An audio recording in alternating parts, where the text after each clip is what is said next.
This might be the moment in your creative career where what used to define you just doesn't anymore. The style or work you are known for is not meshing. The work that you're doing feels rushed, like you're moving through it instead of with it. And without really noticing, you're kind of phoning it in, even though you do still care.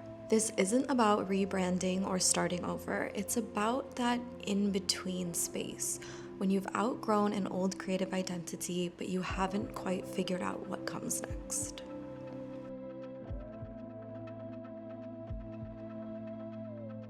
I took a break from working with clients about a year ago.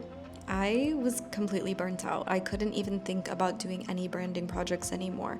It just didn't feel like me. I needed time to step away and focus on my career path, reflect. I didn't take this decision lightly as well.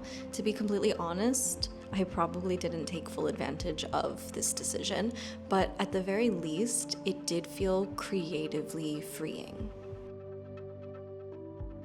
The problem was, so much of my identity was wrapped up in what I had been putting out there online, and it was not seeming to fit where I wanted my career to go anymore.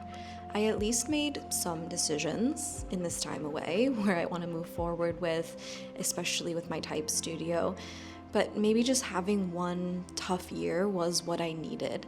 I took on the sacrifice and the uncertainty and the financial hits, but it was time to find my creative purpose. In a way, I realized more about the future of my career than I ever had before. When no one needs anything from you, I think you find out what you actually want to make. And now it's time for a change of pace.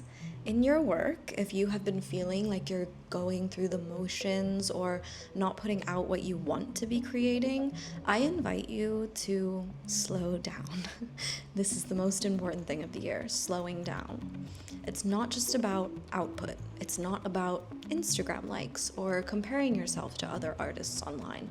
It's about allowing that time to stretch instead of filling it with artistic noise. Not every moment is about being productive.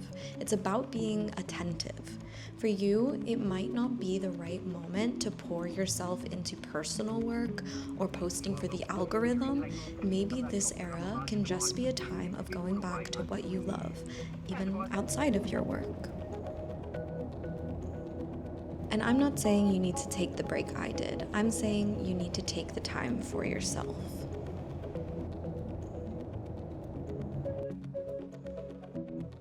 This era of change is about adjusting your view, relearn how you look at things, and change your perspective. Art museums are the place where I am at my happiest, and they always act as a source of great inspiration for me. But now I'm trying to go to museums without any pressure to be inspired. I'm here to notice, to look, to pay attention. I'm finding restraint within the pieces. I'm looking at hierarchy. I'm looking at placement. I'm retraining my judgment, and I'm learning. I challenge you to feel this where you typically go for inspiration. In my own work, this is now putting emphasis on relearning what I thought I knew. I want to be an eternal student, and this is definitely helping me a lot in how I view inspiration. Education is so important, and that's why I am taking every opportunity I can to learn.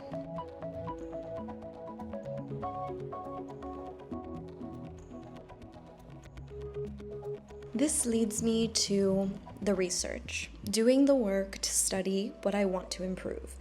I've been going to the research library at the art museum, so all art books at my fingertips. It's amazing. I think it's really important to do this research and study without any goal in mind.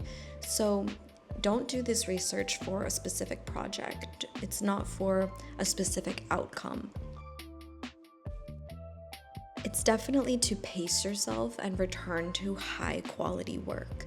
My taste is always evolving as I grow as an artist, and I want to make sure that I keep up with that taste. Studying without a deadline changed the way I think about quality. So, study without a brief. Follow your intuition. Take notes for yourself, not to please anyone else. Let your curiosity lead you instead of deliverables or other people's expectations. There is so much to be found out about the future of your work through art history, design practice, these books, these resources, and figuring out who you are through it all is so enriching. This process is so enriching, especially through the type of research that works for you. I've always struggled as well with the feeling of not being equipped or not being prepared enough for what I'm trying to tackle. And now I'm taking a step back to fully immerse myself in the educational part of work before I begin the physical part. And I feel already much more equipped and much more ready to take something on, and that imposter syndrome is starting to fade away. And I know so many of us struggle with imposter syndrome. That's a huge part of being an artist. But I promise you, in preparing yourself and taking things slow and doing the studying that you want to do specifically for yourself, you are going to feel so much better about keeping up with your expectations of yourself.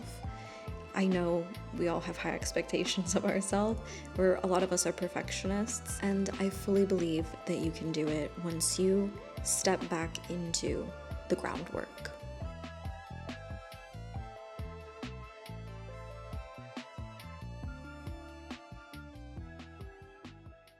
So right now, I'm living in the in-between space. This means change for my work moving forward, but I am so intrigued by where things are going.